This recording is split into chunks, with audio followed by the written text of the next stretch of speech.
Okay, these are some of the prerequisites we have to follow before entering into the genetic counseling procedures. Next thing is prenatal genetic screening. This is also coming under the genetic counseling procedure. The indications for prenatal genetic counseling includes: first thing is maternal age. Maternal age 35 or more than 35 years. Okay. The various genetic abnormalities like trisomy 21, trisomy 18, 13 and 47XXX. These are some of the various genetic anomalies that can occur in this age group. Okay. Also have any history of baby with any of these genetic anomalies also will have to undergo the prenatal genetic screening.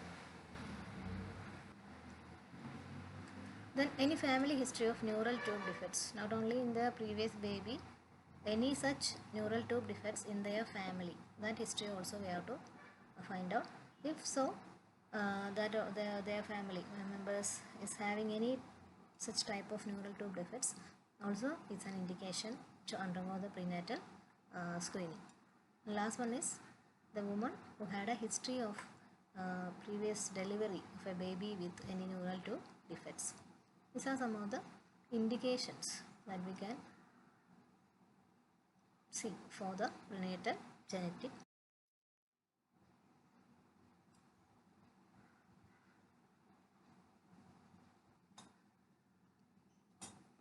Clear regarding the indications for prenatal genetic counseling.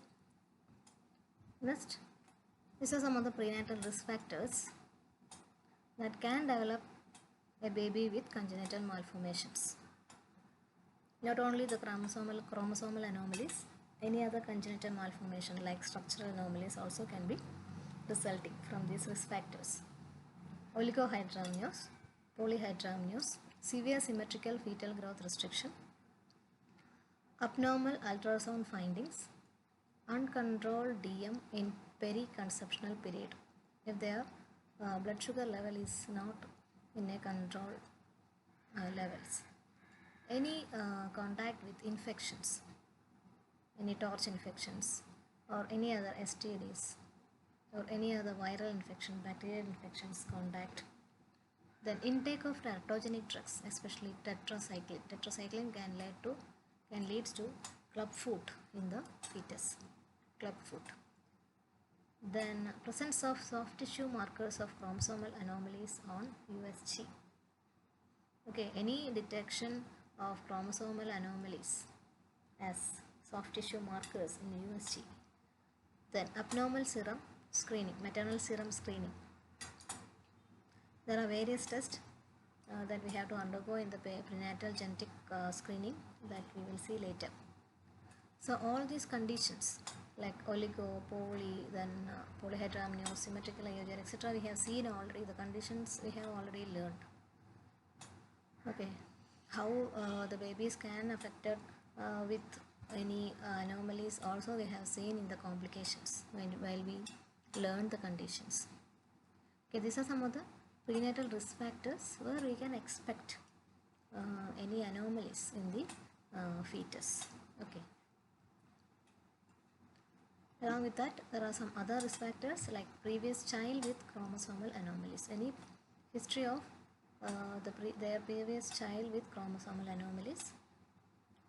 Then one or both parents may be a carriers of sex-linked or autosomal traits. They will be genetically susceptible individuals for developing any chromosomal anomalies in their fetus or in their babies. Or a previous child born with unbalanced translocation and a history of recurrent miscarriage. Unbalanced translocation, that is the translocation it is coming in the chromosomal pattern, or any history of recurrent miscarriage in the mother.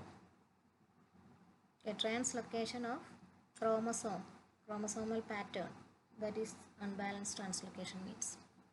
Okay, these are some of the risk factors, prenatal risk factors.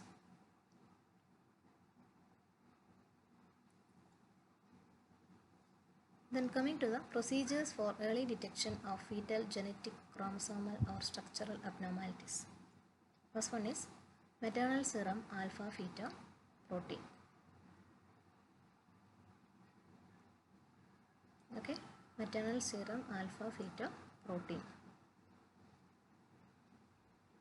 We can isolate the fetal cells from maternal blood, that is maternal serum alpha fetoprotein.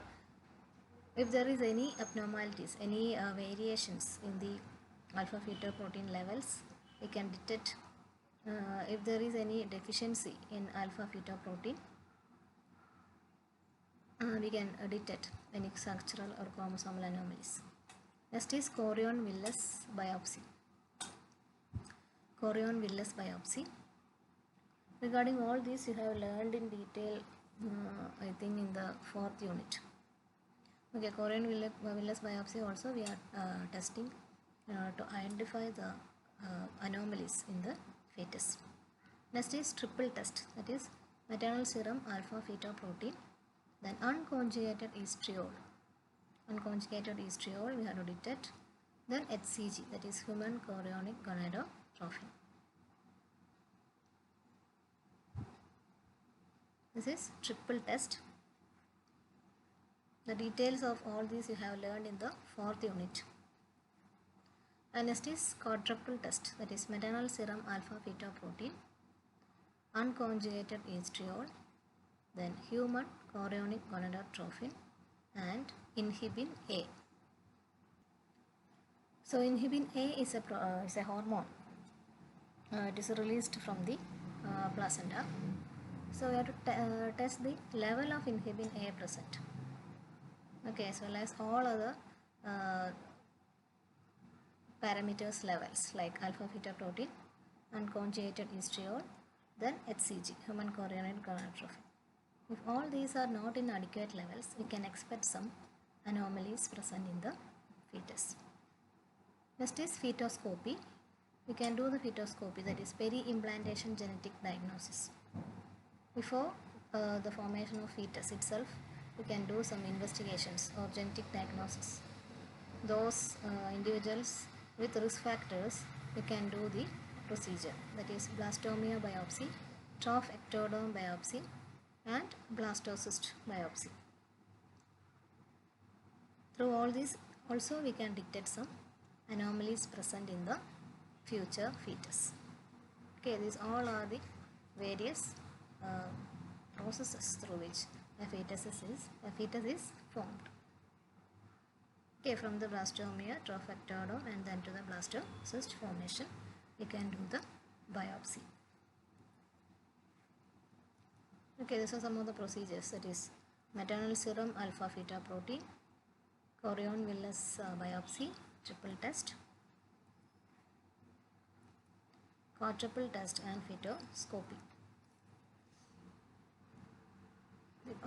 Regarding all these procedures, in unit 4 you are studying in detail. Okay, I think your unit 4 is over.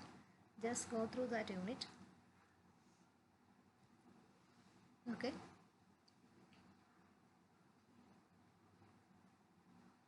Okay, the remaining we can see in the next class.